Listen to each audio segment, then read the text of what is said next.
Are you ready? Stand by.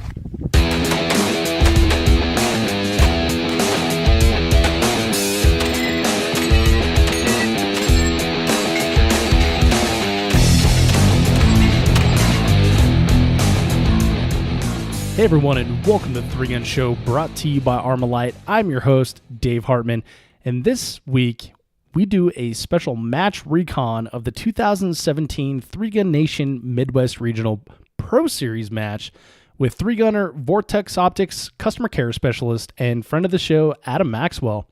Before we get started, I want to tell you, if you enjoy this type of podcast, if you enjoy the Match Recon podcast, you can get them as soon as they become available by becoming a supporter of the 3 Gun Show on Patreon. How does this work? Well, this podcast that you're about to listen to first aired July 23rd and was available exclusively to 3 Gun Show patrons for the first 90 days. I'm now releasing it here on the main feed to the greater audience. For example, like this Friday, December 1st, patrons will hear the exciting conclusion to the 3 Gun Nation Pro Series that was held recently in conjunction with their Nationals match. If you like this type of stuff, if it's your thing and you'd like to become a supporter of the show, check out patreon.com/3gunshow. That's patreon.com/3gunshow. And you can think of it like crowdfunding subscription service. So like on a monthly basis, you contribute to the 3 Gun Show, and in exchange you get fantastic rewards, and you can check those out at the site there. And finally, Armalite is giving special discounts to the 3 Gun Show listeners on their line of 3-gun rifles and parts. Awesome prices on complete rifles, complete uppers, or components to build your own rifle. I think I have like one of their tunable muzzle brakes left because those have been super popular this year. With the end of the year coming up soon, now is a great time to make a decision. If you've been on the fence, just email me, dave@3gunshow.com, and I will hook you up. Now enjoy this match recon of the 2017 3 Gun Nation Midwest Regional Pro Series Shoot-Off with Adam Maxwell. Welcome to the 3 Gun Show, brought to you by Armalite. I'm your host, Dave Hartman, and with me today is Field Correspondent Adam Maxwell. I'm so glad that I'm an official part of the show. It's pretty cool. I have a title. It's exciting. Yeah. Doesn't pay very well, by the way. Yeah, that's cool. cool. I forgot to tell you that. That's cool. So it's always a pleasure to talk to you on or off the mic. I agree, dude. Likewise, and I'm happy to have you here today because we're going to talk about a pretty cool shooting experience that you had. Yes. At the 3 Gun Nation Midwest Regional. There was a little side match. So it was kind of a big deal. Yeah, there's a little dash for cash after the sun goes down. Yeah, so we're here to talk about the your experience in the 3 Gun Nation Pro Series, and that was at the Midwest Regional, which was here in Minnesota. Yes, Forest Lake, Minnesota, which for those of you who are not from here is on the northeast corner of the Minneapolis-St. Paul metropolitan area. Mm-hmm. Turns out just a couple hours from my brother's house, which is kind of cool.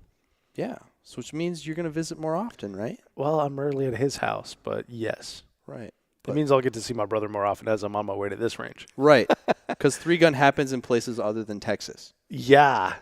I would say like a large amount of 3-gun happens in Texas. It sure does. And but especially Texas is a big place, so you would expect. Texas is huge, and right now they're all taking even 3-gun. Dude, you should see the gas stations. It's insane.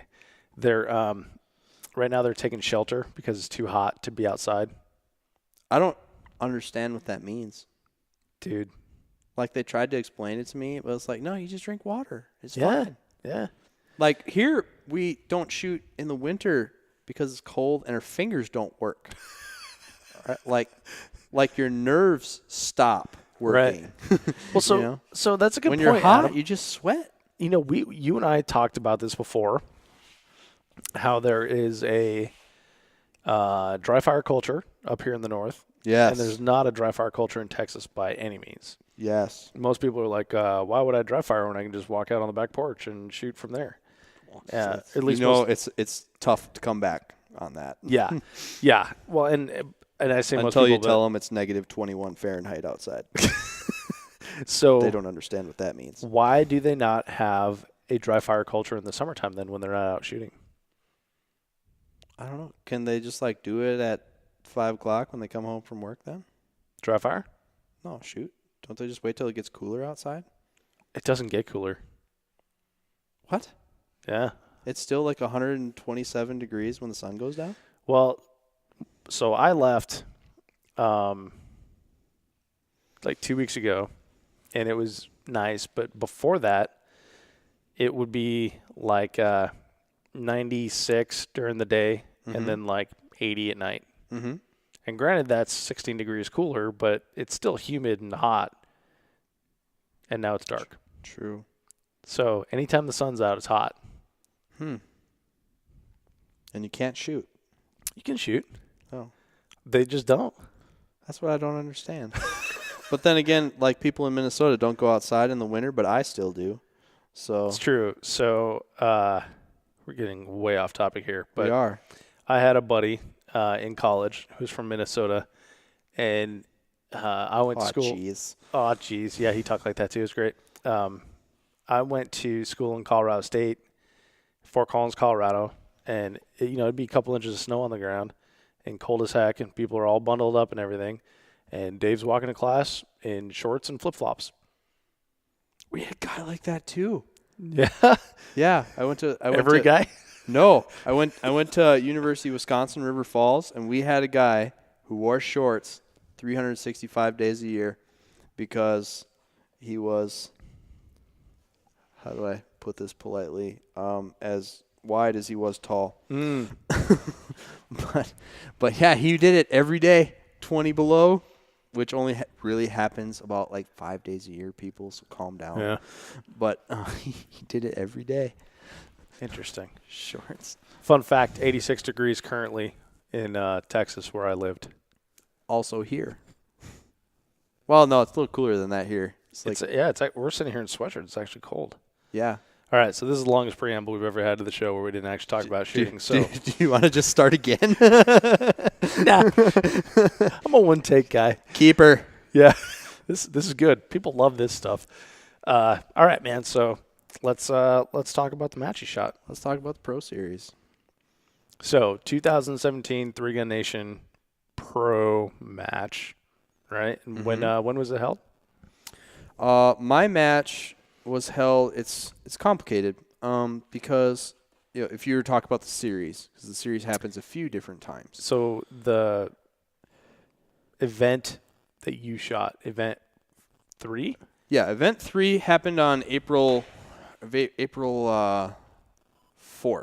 Okay. I want to say, but it might be interesting for your listeners who aren't in on all the emails to know like how it goes down. Yeah. Let's talk. Let's get a little background there. Because I didn't know either until it was in, and I was dying to know. So maybe someone else out there is a 3-gun nerd like me and wants to know how all this works.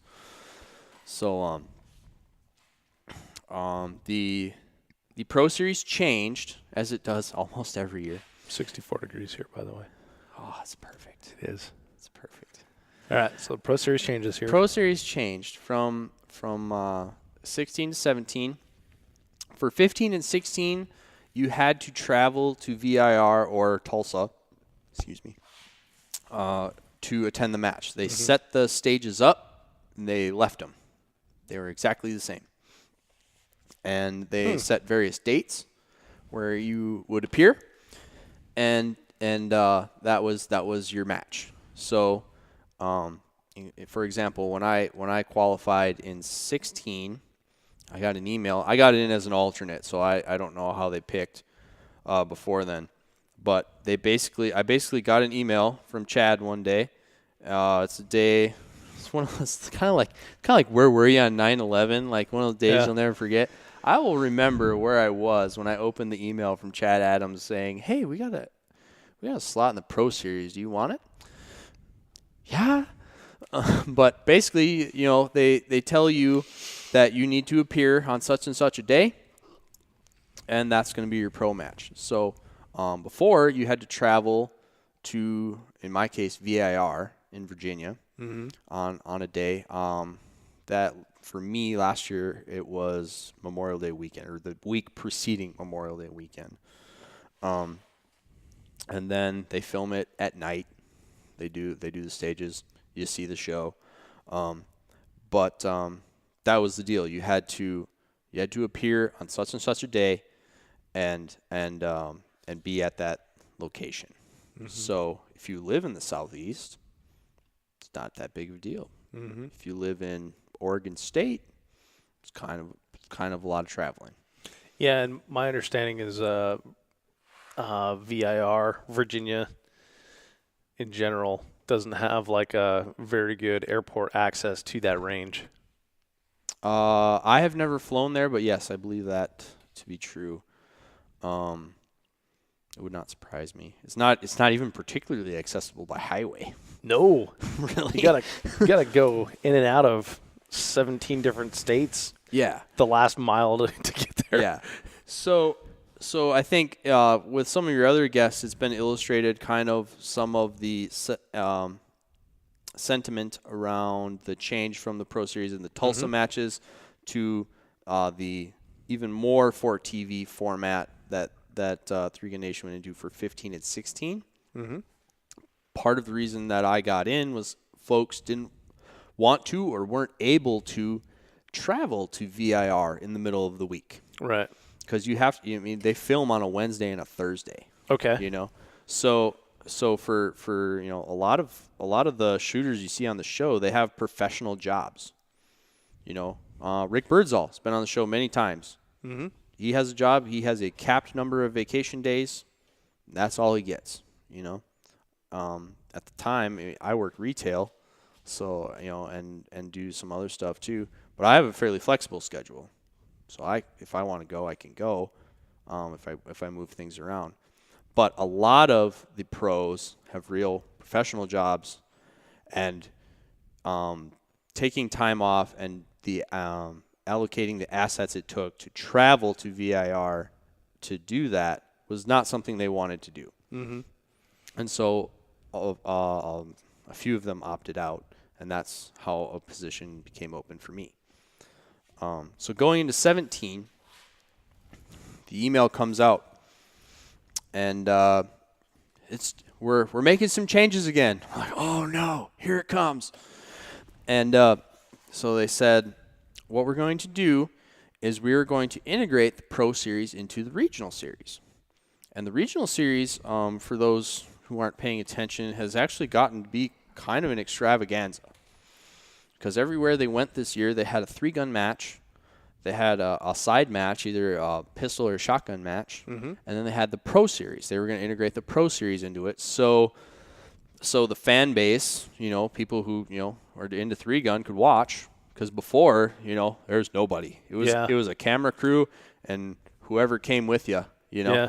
Well, that first year they did it, like shooting gallery type format was 2015, and I went to 3-Gun Nation Nationals in Tulsa just to observe, and we had just a bunch of camp chairs and people standing around watching it being filmed. Yeah, and it's like watching paint dry. I thought it was super interesting. It is, but they condense down a lot. Oh yeah. Like they condense 5 hours of shooting into 30 minutes for a television show. Yeah. Well, and there's the reset time. Yeah. They go out, they paint all the targets every time. They staple on new paper every time. Right. Well, and the so anyway, when we were all watching it, I think there was a light bulb that went off for 3-Gun Nation. Like, hey, look, these people that shoot 3-gun also want to watch 3-gun. Oh yeah. And so having it at the regional, I think, is a really cool thing because now you've already got the crowd there and being a part of it. Plus, if you're traveling with your crew, now you get your crew to help you out and stuff like that. Right. So. Yeah. I mean, when they did the finals in Tulsa. I mean, it was standing room and pickup boxes only. Yeah, absolutely. Absolutely. I mean, there were as many people crammed in there as they could, because we're all there for the match and we're interested in 3-gun. What else are we going to do on a Friday night? So yeah, they integrated it into the regional series to try and bring it back to the roots. I'm sure the the officials at Three Gun Nation that can word it much more colorfully than I can. But that was going back to that was the email. We are integrating it into the regional series this year, and then based on how far you got last year was how they seeded you into this year, and your seed was your not seed isn't the right word, but that was the pecking order for selecting which regional you wanted to shoot at. Oh, okay. I got you. Because they're like, to bring it, to make it accessible to the spectators and to ease, some of the travel logistics, we're going to, give you an option of which ones you want to try to be at if we can accommodate you. Well, the other thing is now you're not shooting for a practice session and then like 17 seconds. You can also shoot a regional. Yeah. Yeah, and I guess that was the other objection to the VIR and Tulsa format was you took the time off, you traveled there, you spent all the money, and you were only guaranteed a stage and a half. Mm-hmm. And then the stages are so super short. Yeah. It's not even like shooting an actual 3-gun stage. Well, we'll get to that. Okay. But yeah, in the context of, like one of my friends here locally, Jake Latola, he said, in his situation, he's a professional. He's like, I can take 3 days off work and travel here and shoot 1.5 stages with no prize table. Or I can go to Blue Ridge. Yep. Or any other match, and so in his mind, it's opportunity cost. It was not. It was definitely an opportunity cost, and it was an opportunity cost for a lot of pros. Right. Which led to them integrating it into the regional series.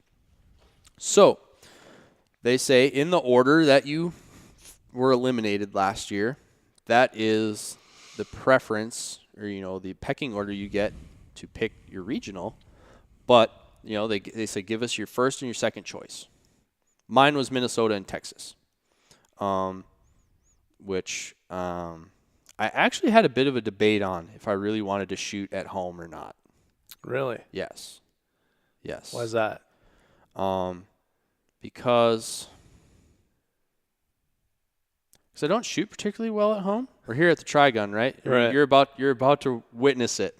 We're filming this at the Nordic Vortex Tri-Gun match. Right. Or recording. Recording. Did I say filming? You did. I did. I need a monster. Anyway, so there was the added. I mean, it's probably the most stressful shooting, in the 3-gun world that you'll do as a competitive person. You want to win, right? Mm-hmm.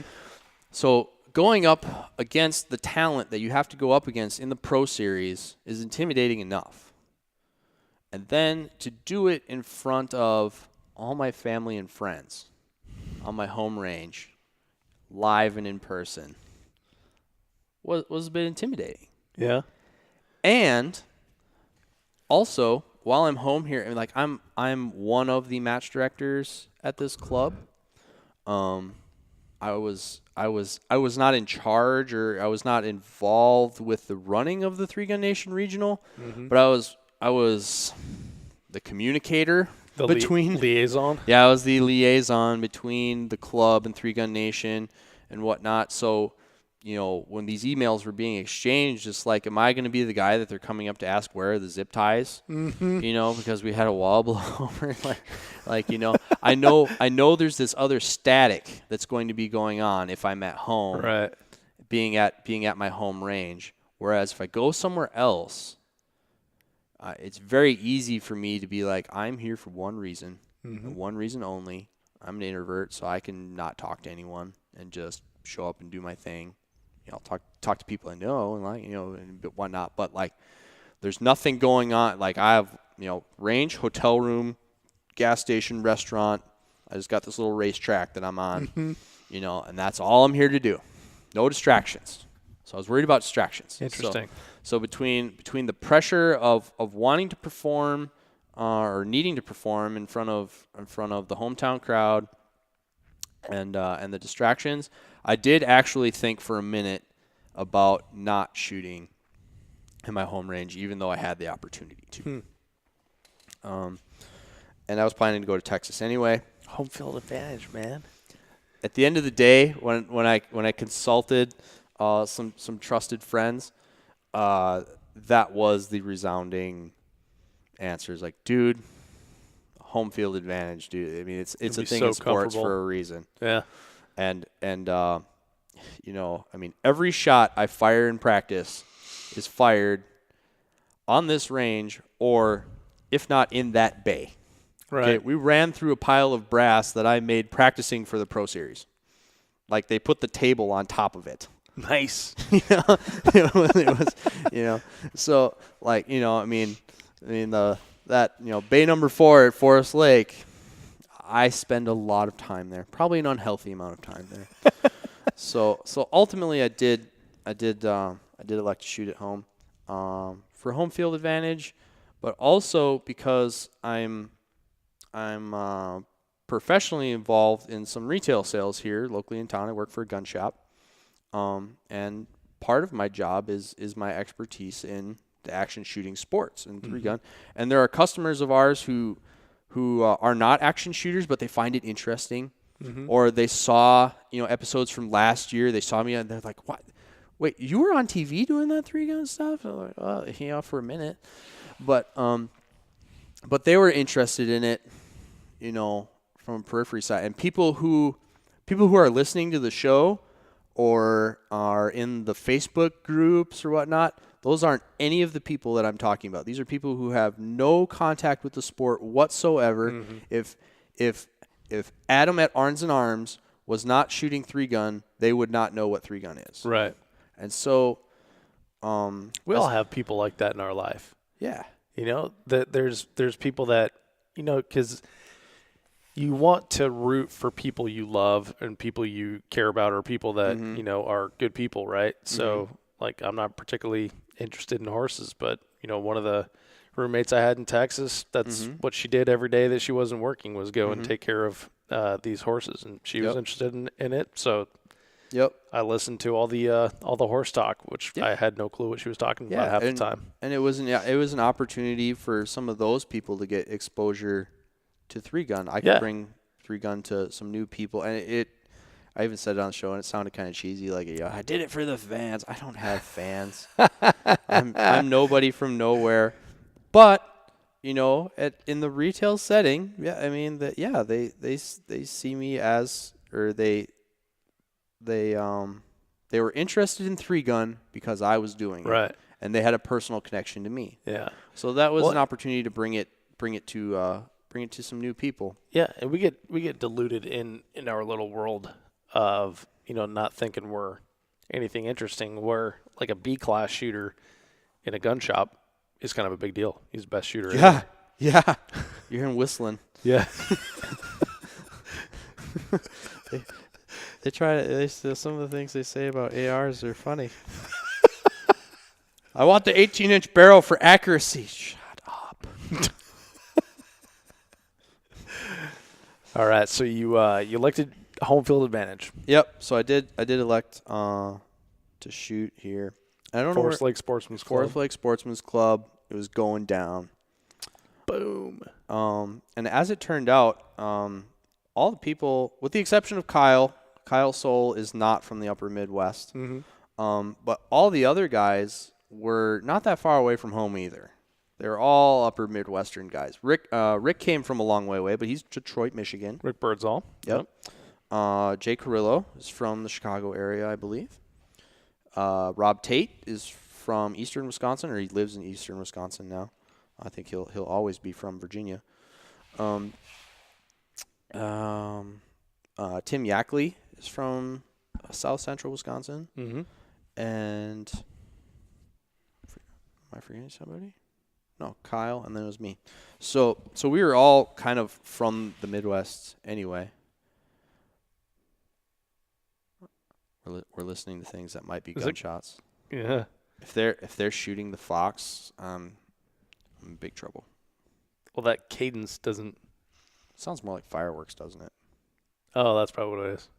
We have a fox here at the Forest Lake Sportsman's Club, or a fox den, and a very specific email went out to not to shoot the fox, which you can imagine is a big temptation. Well, yeah, because someone said not to do it. Yeah, right. Well, they said not to do it, and it's a gun range, right? Like, how? It's something that will get hit with a bullet. What would happen if it got hit with a bullet? You got to know, right? It's like stop signs. I don't shoot stop signs, but Nobody does. Nobody does, except some of my silly friends. All right, so where were we? Before Rick the fireworks. Birdsall, Jay Carrillo, Rob Tate, Tim So- Yackley. Yeah, so we were all, with the exception of Kyle, who's Kyle from North Carolina. We were all So pretty there's much from 6 the of you, upper right? Midwest here. Yes. Yep. Okay. There were 6 of us. I forgot where we were going with that. That's definitely fireworks. So we were talking about hometown crowd, and then you mentioned that a lot of the dudes are from the area. Yeah. So Tim drove in from home with his family too to shoot the match. So there's a lot of I was the hometown crowd, but it's not like you're a Yankee shooting in Alabama. Right. Right. I mean, we were. I was the hometown guy, but the other guys weren't that far away from home either. Right. Like there wasn't a language barrier when we went to Wendy's, so I can always tell how far south I am by like how hard of a time I have ordering a number 1 at a fast food restaurant. Kentucky's the best. So then, all right. So we covered like the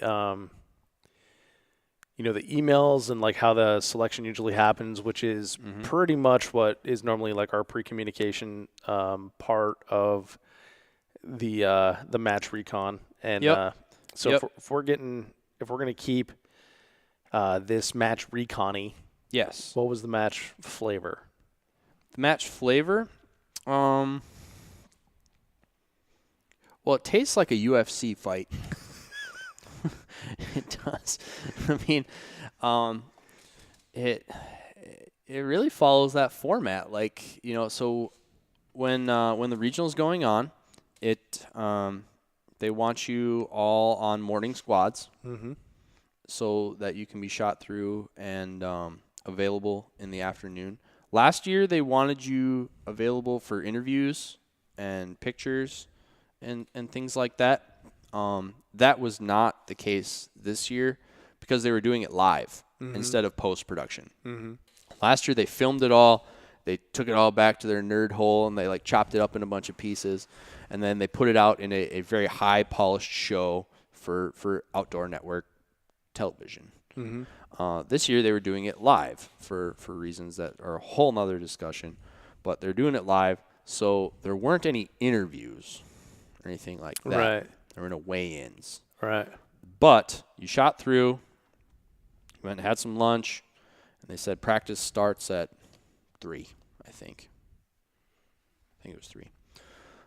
So they have the shoot-off all set up, and basically Romero is in charge of all the Pro Series stuff. And so once we were all there, he basically gives us the read-through or the walkthrough of what's going to happen. We all know the broad strokes, but that's where they tell you the stuff like the button. The actual beep that you hear is analog. The timer is digital. So like sometimes you even saw some of this year in the live streams, but like if they hit the button and the timer actually started but the beep didn't go, or vice versa. So he explains that to you. Your gun's got to touch the bottom of the box, things like that. And when you put it in the box, it's got to touch the bottom. Which arrays are going to be available. They explain the stuff like we paint the plate racks every time. So if you have a full diameter hit on a plate rack, it's good. And things of that nature. So we were asking all the questions and he was explaining all the things because when it's showtime, they didn't want an actual question. Like they didn't want a debate about can I prop up my rifle this way while the live stream's going. So all that's addressed when long before dark. And then everything that happens on camera, that's the show. It's for entertainment. So so all of that's done. And then they say for standardization's sake, some of the ranges they're limited in quantities of clays. Mm-hmm. So they say between all of you, you have 1 box of clays. You can shoot the plates as many times as you want, but you have 1 box of clays. Interesting. However you guys wish to do it.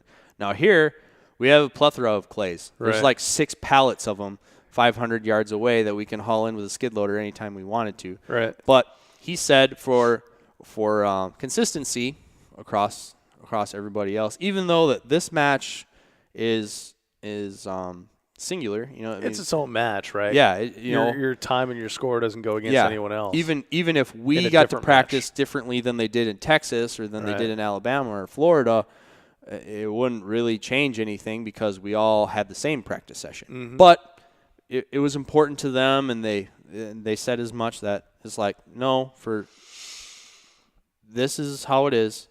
You have 1 box of clays, so that's enough for 6 of you to have 3 full runs. Or if you just want to shoot 1 clay and then transition, you guys can work it out however you want, but you have 1 box of clays to work with. Mm-hmm. Which bums me out because I like to shoot. All right? I know that. Like, I want to be formal, but I'm here to party. All right? so I'm like, Rob, you're killing me, man. I want to shoot all the clays. And they're like, no, you have to share. And I was like, I feel 4 again. But so then they allow you to practice. And they allow you to practice. I think technically it goes till 5 or something, but it was 2 hours. Mm-hmm. And in the past they've done some B-roll footage for the show. They weren't really doing any of that this time. They're playing with their lights and all that stuff. But we basically take turns, doing runs for as many as people wanted to do. Mm-hmm. And people have varying interest levels in that. Mm-hmm. Rick went home and took a nap. He didn't practice at all, which was an interesting strategy, which I don't think it's been done before. But he did. I want to say that's what Keith did in Texas. He shot it once and then took a nap. Oh, I think, I don't know. I'm just recalling something that was said on the show. Yeah. Maybe I'm wrong. So if I'm wrong, don't quote me. But I want to say that's what Keith said that he did when we were doing the live stream in Texas. And it's very common for a lot of the pros that I've come in contact with. They only want to do a couple runs. Right. 1 or 2. Mm-hmm. Okay. Well, especially if they fly in from out of town because they only flew in with so much ammo. Right. But you're right next to your house. But I'm hometown. I brought 6 guns. I brought 1,000 rounds of everything, like lock and load. And I like to shoot. So and some of that then there were a few variances in there too. Like Rob, he shot the full run a couple times, and then he didn't want to shoot the shotgun anymore. He's like, that's stupid. Rob Tate. Yeah, gotcha. He's like, that's stupid. I don't want to shoot that. I'll just shoot the plate rack with my rifle. I want to practice with shooting the plate rack with the rifle. And they let you do that too. If you want to use both sides of the course, they let you do that too. Mm-hmm. But there is some stuff like that. Me, I want to shoot. So I shot as many runs as they would let me shoot. They even commented on that, like I look all tense and everything like that. But for me, like that's like my calming mechanism. Like the more I could shoot, the further in my zone I can go. Mm-hmm. So I was just gonna let it roll as many times as I could. Aside from being an enthusiast and knowing that on Monday they're gonna take all these toys away, this is my process. Like if they're gonna let me shoot, I'm gonna shoot as many times as they let me. In a major match, in a regular match, if I get a reshoot, I want to go right now because I am all jacked up on adrenaline. Yeah. And so that's just a running start, And so for me, practice was running start. Like the more I can do this, the more comfortable I'm going to be, the more likely I'm going to experience something that will yield some sort of insightful information. Mm-hmm. And the more comfortable with it I'm going to be. And just, the further into the zone I could go if I shoot those. So that was my theory, and a lot of the pros make fun of me for that, both last year and this year. But I don't care because I got to shoot more than them, and he who shoots the most wins. All right, so that's practice. And then eventually they cut you off because they want to film some segments.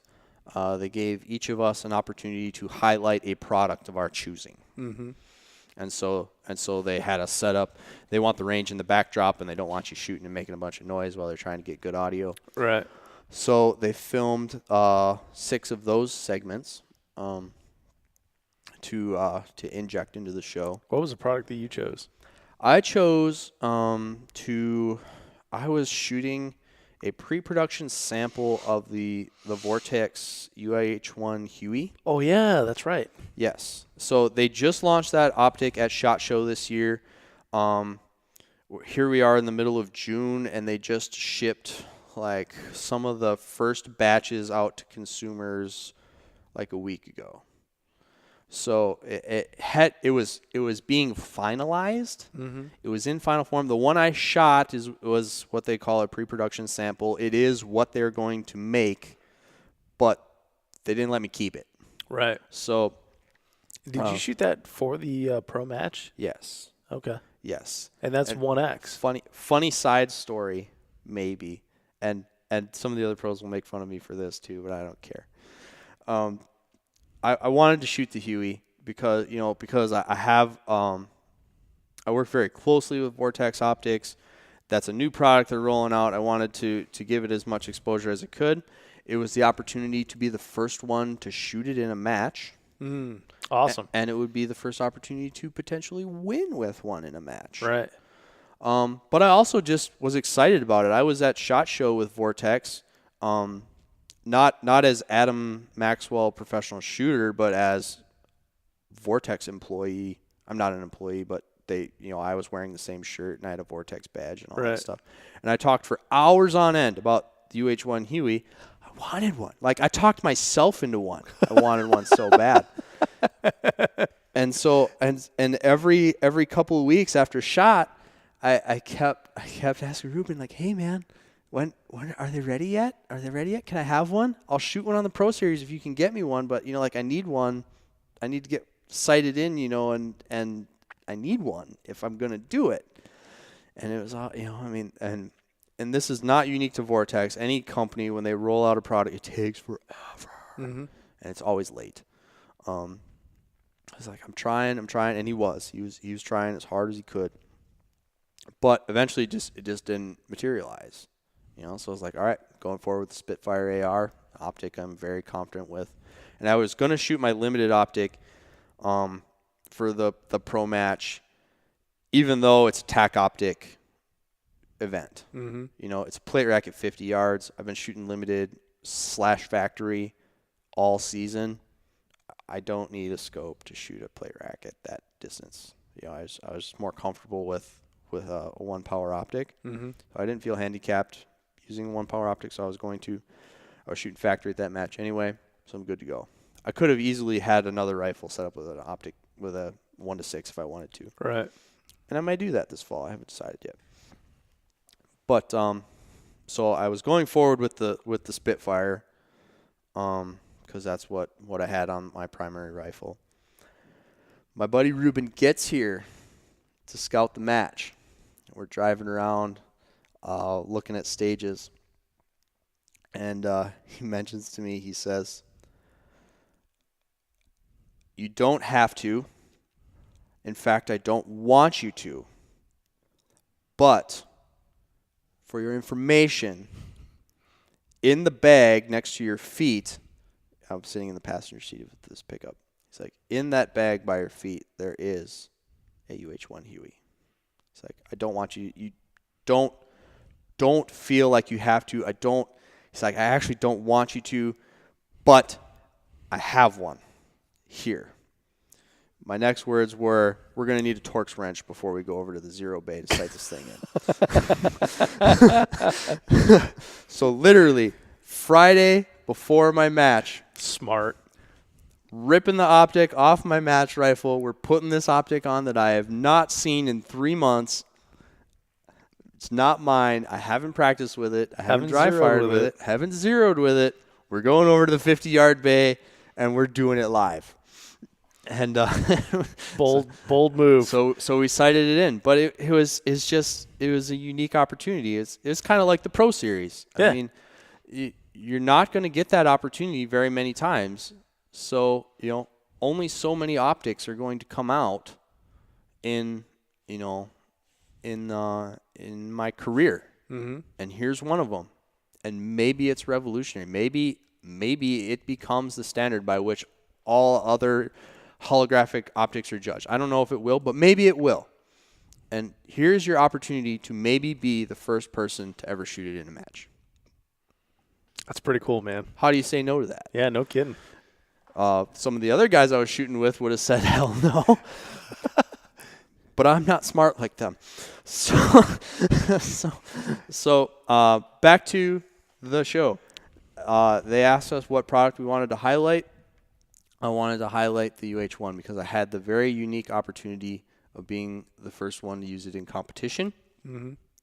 It also happened to be on top of Primary Weapon Systems rifle, which is a new sponsor for me this year. So I technically got to place 2 products in front of the camera. Double whammy. Instead of one. But yeah, the product we highlighted was the UH1 holographic optic that Vortex came out with this year. And I have, again, it's middle of June right now.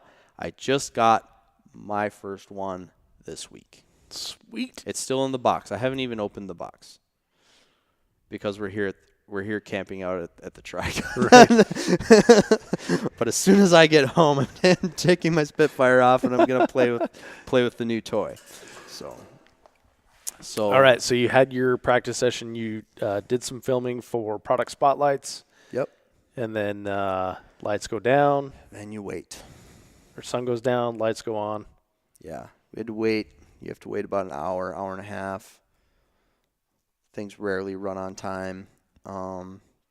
In that kind of stuff because there's so many moving parts. But that hour drug on forever. Like, I'm jacked up. I want to go. I want to go bad, And we're all hanging out. We're talking. We're telling jokes. People are starting to gather. Those people who I told this was going to happen, blah, blah, blah, are showing up. My family shows up. They never come and watch me shoot. I mean, 3-gun is, for all practical intents and purposes, consumed my life. My family has very rarely come to watch me shoot, but they're here. So all that's coming in. Some of my friends are jokesters, so they're like saying funny things or whatever, but it's like messing with my head. Right. So it's like I'm like, hey man, I love you, but I'm going to go ahead and go over here and not listen to you right now. Cause I just don't need that. Got a game to play. Yeah. So I'm like, I'm just at a loss. What do I do with myself, while I'm burning the clock until this thing's ready to go? Because you can't go too far away, but at the same time, if you hang out here, people are going to come up and talk to you. But eventually it's showtime. It started, I think it started at 7:00 was the witching hour, maybe 6:30, something like that. We were up against a hard, I would say a soft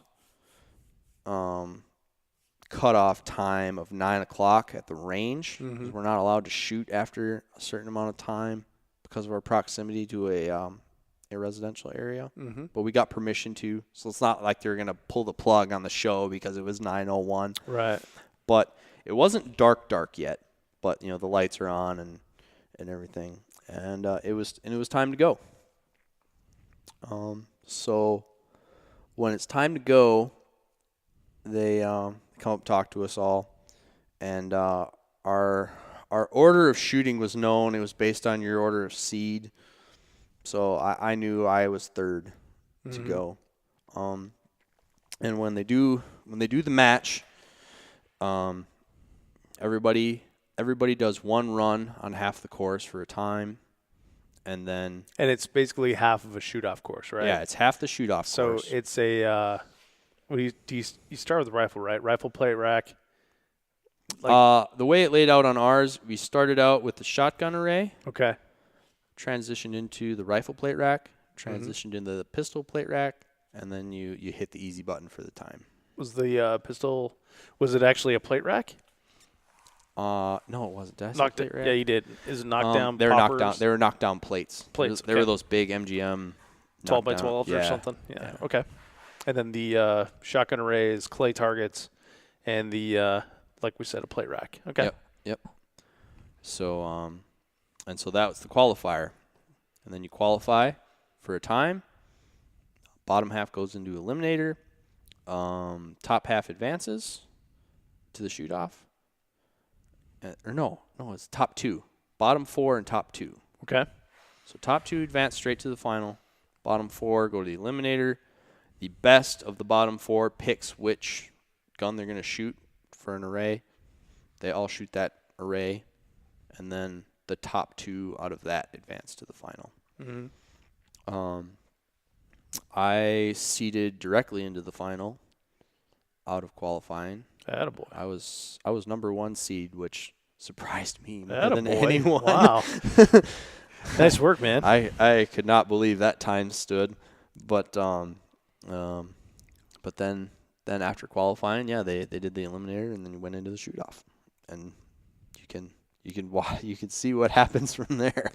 So tell us about it. So the Eliminator was kind of a nail biter to watch, because Rob Tate ended up in the Eliminator due to mechanical malfunction. So the rifle he chose to shoot, I believe a cam pin broke. Oh, wow.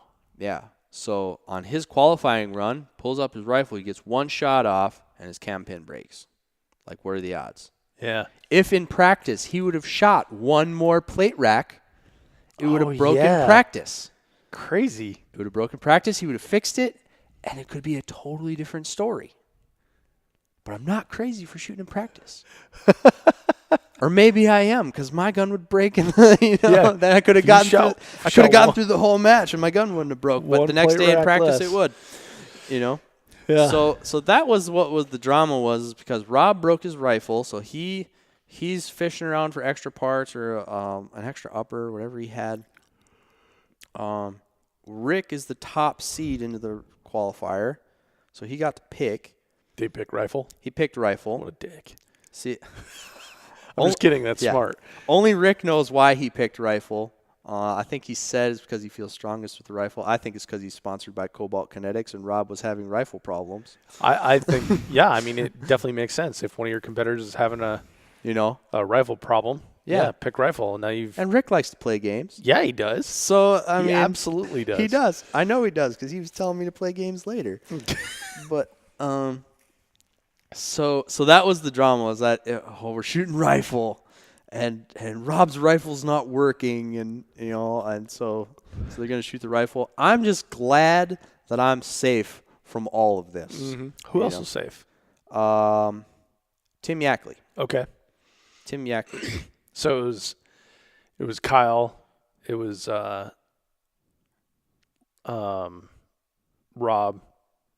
It was Birdsall.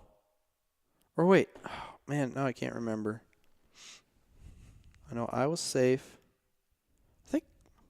I think Kyle was safe too. It was either Kyle or Tim. Because at the end of the day,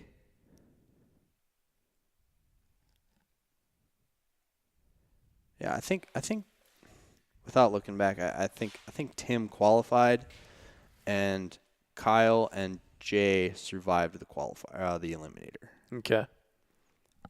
Whatever happened, which I can't remember at, 11:15 at night.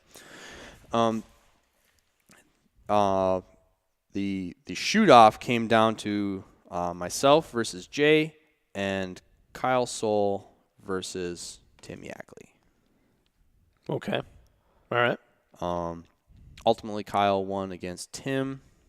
I can't remember. Well, it's sudden death in the semis. So Kyle beat Tim, and I squared off against Jay, and I ended up beating Jay by not very much, if I remember correctly. But because I know Jay is a good shooter, so I was worried about it. Like you can always picture yourself winning, but like you look at all these other dudes and they can win just as easily as you. Sure. So it's like, the Pro Series is like running with scissors, okay? The whole time. It's just, you just keep going, and it's like, what? I'm still alive? Okay. What's the next thing? All right, I'll just keep running. Oh, wait, I'm still alive? Okay, let's keep going. And it's just Russian roulette the whole time, which is why it's so exciting. Right.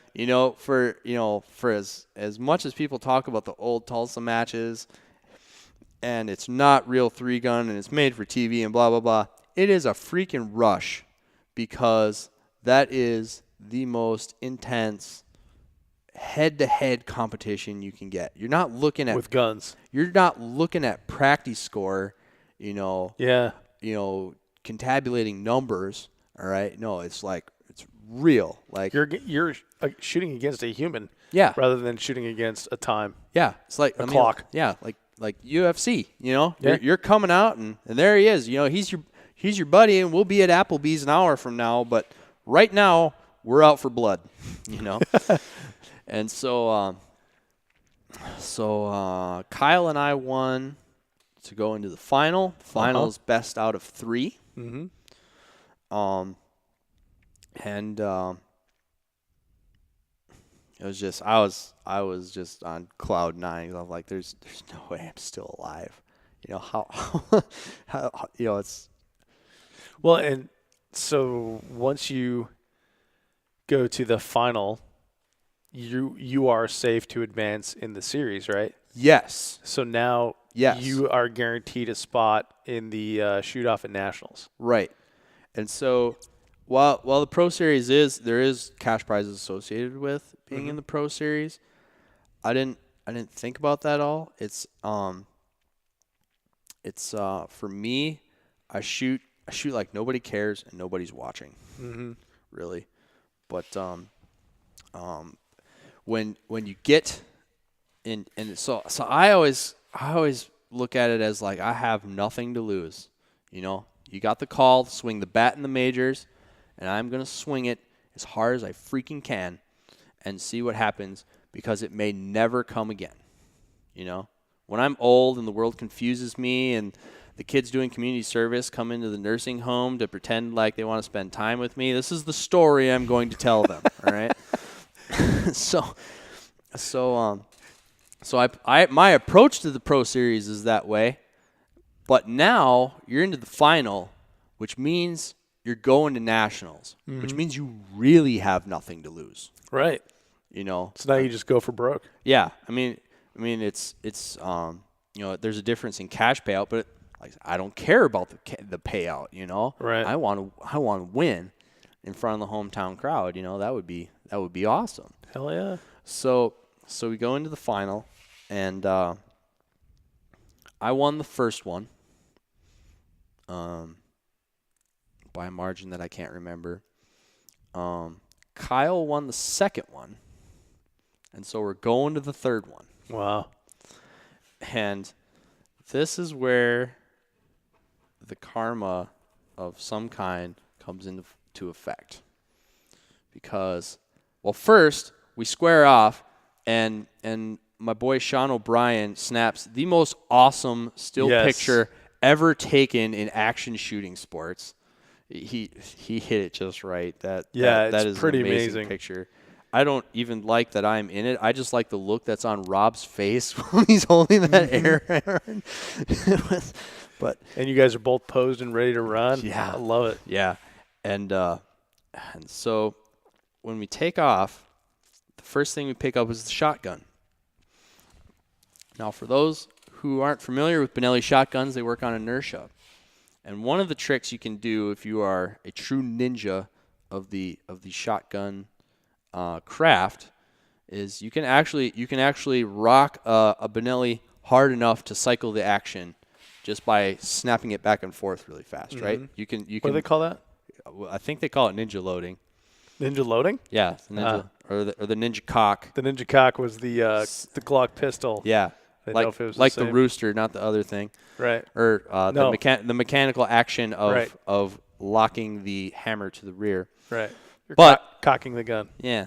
So, like for an empty start, you can pick it up out of a box and shake it hard enough to rack the bolt back and cycle the action. Right. Without touching the charging handle. Right. It was cool for a while. I haven't done it in a long time. But we used to do it all the time. We used to do it all the time, take videos of each other doing it. Like, oh, man, did you actually do that in the match? Yeah. You got to go for broke. Yeah, you're not first, you're last. All that stuff. But anyway, so this phenomena exists with the Benelli shotgun. Mm-hmm.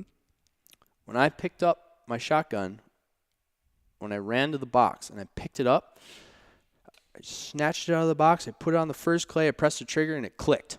Oh, shit. And I'm like, there's no way I forgot to load my shotgun. There's no way. And so I racked the bolt as hard as I could, and I went back to shooting, and I saw the shell fly out. So I'm like, okay, there was one in there. Thanks, Federal. And went through, and I lost in the pistol by a small margin, about the margin that it takes to clear a shotgun malfunction. Right. Kyle won. Kyle won. He beat me, but that happened. And I go back and I look at the footage. They pan away from me before it happens. So I haven't seen I don't know if there were any cameras on me when I was shooting my shotgun, but as soon as I picked up my shotgun, the camera went off me. For the live show that's available for people to watch. However, they do have a shot of me putting my gun in the box. And afterwards, of course, speculation abounds as to what happened with it. Everyone, we're all gear geeks, right? So Right. what was it? Was it a bad primer? This, that, the other thing, and it wasn't. My buddy went and found the shell. There was no primer dent on it. Huh. Okay. So what happened? So did you pull the trigger out of battery? Yes. Because when you put it. Because I saw on the show, there is a camera shot of me putting my shotgun in the box, and I can see my bolt is in battery. The theory would be that I checked to see that that I press checked it, Right. and then it didn't seat after I let it go. But I know that it did because I checked that, and I can see on the video that it's in battery. I know what a Benelli bolt and battery looks like, and I know my gun was in battery. But I think I snatched it out of the box so hard trying to win, that when it hit my shoulder, that was just enough to bring it out of battery so that when the hammer hit the bolt, that took just enough energy away that it didn't light the primer. And that was the difference between first and second. Crazy, dude. So that was a wild ride. But we're both going to nationals now, so I have to do a lot more practicing before November. Well, that's an exciting story for those kids to hear when you're telling that in the old folks' home. Yeah, hopefully. It's a good one. I don't know. I mean, I hope I don't end up in a home, but if I do, that one's going to be right there in my repertoire of stories. So awesome. So then, when it's over, I imagine there's some sort of interview portion afterwards, or they want to get a couple sound bites from you. Yeah, that was weird because last year, when you were done, every time you were done shooting, they wanted to talk to you. Right. That was the whole deal behind the easy button, right? Is because they didn't want a gun in your hand when they interviewed you. They wanted you to hit the button. That's your time. Leave the gun. Right. Talk to the camera.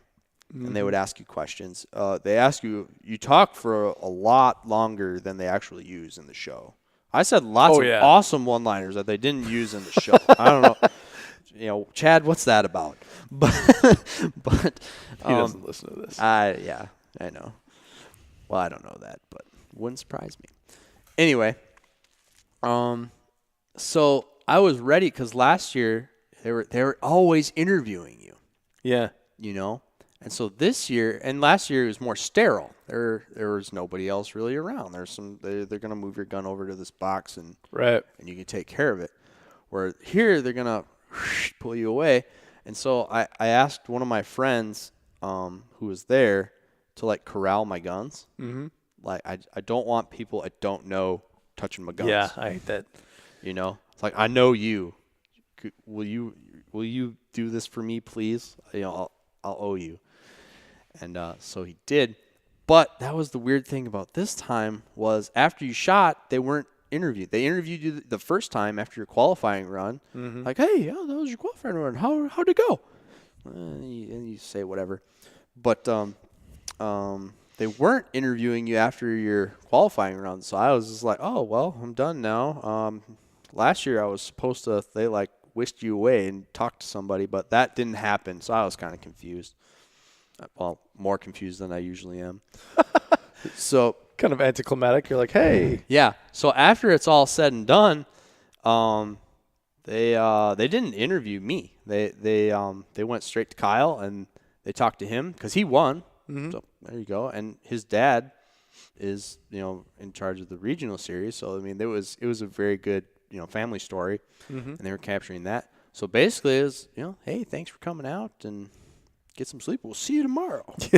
Yeah. So there's still one more day of regional left to shoot. But we did go back and talk to all the people who came to watch and everything, and then we went to Applebee's afterwards to get something to eat. It was me, Rob Tate, and Ruben, and Rob's wife, Shannon, and a bunch of people. Mm-hmm. But like three of the six of us were there. And Kyle and his family came in an hour or half hour after we got there. So nice. we were all pretty much at Applebee's together after it was all said and done. Like a nice family. Yes. Yep. Regaling stories of broken cam pins and out of battery shotguns. Awesome. Well, Adam, man, that sounds like a fun story and a good recon of what the experience is like for those who shoot the Pro Series or aspire to be in the Pro Series. Yeah, it's a different experience. It's made for TV, which is different than any other match you'll shoot.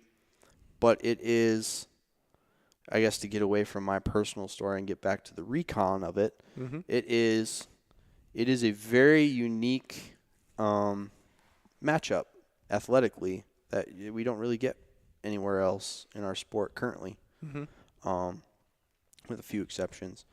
But you certainly don't get to do it at that level and on that stage anywhere else. It's kind of a unique camaraderie, among the people who qualify to do it. We're all, at least acquaintances, if not friends. So it's a fun thing to do, and it's intense competition at its highest level, and I think that's what drives it for me more than anything is I craved competition in its purest form and at its highest level, whatever that was, since the beginning of 3-Gun. Mm-hmm. And so I got the opportunity to do this, and it certainly was that rush that I looked for, and I would continue to do it at every opportunity. But I'm certainly grateful for the chances I've had to do it thus far, because it's a wild ride. It sounds like it, man. Emotionally, it's a wild ride. So awesome. Well, Adam, hey man, good luck at Nationals. Well, thank you. There's some pretty serious dudes that are going to be there. I don't know if it's going to be a Cinderella story or if it's going to be a repeat of last year, but we'll see if someone can come out of nowhere and dethrone Horner. Yeah, it's going to be exciting nonetheless. Dude, thanks for being here for another Match Recon. Thanks for being the field correspondent. Yes, like Trisha Takanawa. That's from Family Guy, right? Yeah. I would do an impression, but Nope. Maybe some other time. Yep.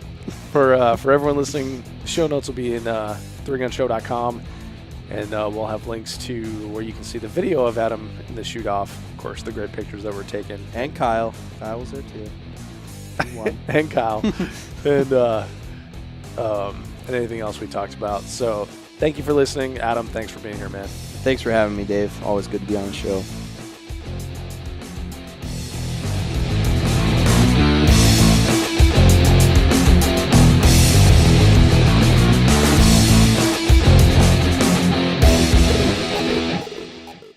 If you are finished, unload, show clear.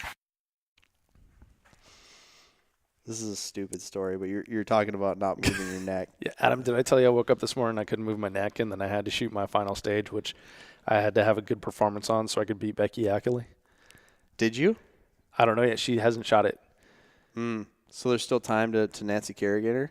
Yes. All right. I was going to... There's lots of cops here. I'm sure I can find an asp or something. There are a surprising amount of cops here. I kid, Becky. I kid. But really. Anyway. Yeah, so my neck was sore, and then I had to shoot, and I couldn't move my neck. Now I can move it a little bit, but not all the way. And all of you at home don't have the pleasure of me watching Dave like demonstrate the range of motion that he had. Yeah. But it reminded me of this story. I was in college one time in the library studying, and I for whatever reason I was sleepy. I had time, I was just like I had hours before wherever I had to be next, and it just wasn't happening. Studying, the eyes were too heavy. So like, you know what? I'm just gonna knock out a nap right here, and then set myself an alarm and go to class or whatever it was. So I'm in the library, in this weird it's not office furniture, but it's not living room furniture, but it's kind of living room furniture. Yeah, it's like like foyer furniture, right? It's waiting room furniture. Yeah. So like a 20-year-old, I slouched down all the way so that my neck is right up against the top of the backrest, and I proceed to take a nap. And while I was unconscious, little did I realize that I was cutting off the circulation to whatever muscles were necessary to move my neck. And I wake up, and I couldn't move. I was your whole body? No, yeah. I couldn't move. I had to work at it. I was like, at first I was like, wow, that feels weird. Oh man. It's about time for econ. I should probably get going. Uh-oh. Well, that's never happened before. Let me try it again. Oh, shit, this is a problem. This is a problem. And of course, there's nobody around me because it's a library. I picked some isolated corner or whatever. Will help. Yeah. And and then are you going to be that guy who calls out for help? No, I don't need anybody's help. You're a man. Stand yeah, up. I'm a freaking man. I've been out of my mom's house for 10 minutes, so I should be able to handle this, right? So I gave it a running start a couple times. And I think I had to I finally could move to one side and then the other, and somehow I worked myself out of it. But I was there for 2 minutes, coming out of a REM cycle, trying to regain range of motion. So I can relate to the not being able to move my neck. It only happened to me one time, but it was top 20 weirdest things that's ever happened to me. Yeah, my neck go to sleep. For me, it's really bad today. I was having a conversation with a guy, and I was in the middle of a sentence and all of a sudden I was just like, because like I gestured too hard or something. It's like I'm just kind of like trying to keep my head straight for the whole day, and also get a good cheek weld on my shotgun. Because cheek weld's important. It is. All right, man. So let's start her up here. All right. Welcome to the 3 Gun Show, brought to you by Armalite. I'm your host, Dave Hartman, and with me today is